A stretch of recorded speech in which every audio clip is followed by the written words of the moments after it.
Religion, Society, Culture podcast. This is episode 6.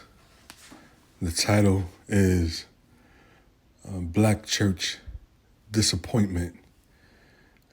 In season 1, A Better Society. Episode 6, Black Church Disappointment. I wanted to entitle this segment, this episode, is The Black Church Dead? Now that might seem to be a rhetorical question that may offend some, but all you have to do is Google that subject, is the Black Church dead? Google that question and you'll see some articles that will pop up that will demonstrate that this is a question that has been asked in the last decade more than once. Eddie Glaude Jr. stated that the Black Church is dead, and there are several blogs. The Huffington Post, one is titled, Eddie Glaude Jr. is right. The Black Church is dead. There's an article in the NPR, 2010, Scholar signals the end of the Black Church. Scholar signals the end of the Black Church. And that's also about Eddie Glaude Jr. There's an article in 2014, In Troubled Times, Does the Black Church Still Matter? And then in 2023, July of this year, Dartmouth Department of Sociology, Is the Black Church Dead?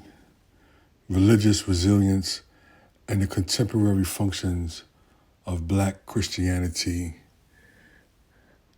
But the question is the Black Church dead? I'd like to speak in this episode from the perspective of the Black Church disappointment. Abraham Lincoln once famously said that we will have to be all one thing or all the other. Very reminiscent of what the Spirit said to John on the island of Patmos. I wish you would be either hot or cold, but instead you're lukewarm. You see, a house divided against itself can't stand. And so the Black Church is divided. You see, we've always had our different camps: Baptist, Presbyterian, holiness, evangelical, prosperity, fundamentalism, liberal, conservative. The list goes on and on. But now we're more divided than anything. And it seems as though the two camps we have now is one camp that doesn't care and another camp who never really cared. And I know this is a strong opinion, but I'll proclaim it. If it wasn't for the parents and grandparents and children buried in the backyard of the building we call church, many would have stopped showing up to pay their tithes. Jesus once said, we can judge a tree by the fruit it bears. But then he says, a harvest is plenty, but the laborers are few. So when you put those two ideas together, we have a few laborers producing some fruit. However, it is not enough to sustain a community. The fruit is spoiled. Jesus teaches us that unless a seed falls into the ground and dies. You see, the quality of that fruit depends on the sacrifice of the seed. But is the church doing any good? The nuts and bolts of the church. Is it a forgery, a counterfeit?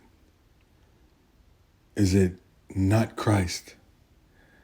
You know, there's a famous book that was written. It was called Almost Christian. It was about young people, and the author describes this generation of children as almost Christian. And so, is an almost church good enough? You see, the ecclesia I've talked about. Upon this rock, I will build my church. You know, it's the classic understanding. The church is on the move. The church is the aggressor. The church is attacking the kingdom of darkness, breaching its gates. The aggressor. That's not the church of today. Does the church, does it captivate my mind, elevate my spirit to the point that I'm willing to sacrifice it all? The rock is faith and sacrifice, the ultimate sacrifice. Those who seek to join Christ in resurrection must join him in death. But think about it. Let's look at this. Let's look at it from the civil rights movement perspective. Let's go back to the 1950s. And we're talking about the death. The context is the death of Emmett Till. So when you look at it from Emmett Till to George Floyd, you have, I want the world to see what they did to my boy, and I can't breathe. And so in 25 years of ministry and service to the church, I've seen a lot and have a strong opinion. What have I seen? In different states and different denominations, this is not all about one denomination. I was ordained Baptist and ordained Presbyterian. So I have an eclectic background, and my opinion has not been developed in a vacuum. I grew up, raised, influenced by people who love the church. I participated and sung in the choir in North Carolina and in Alabama as a boy. I got to learn the streets as a 5%er, took my Shahada as a Muslim. My education, associate, bachelor's, biblical studies, all from what we used to call Philadelphia College of the Bible, is now Cairn University. Master's of Theology from Eastern Palmer Seminary.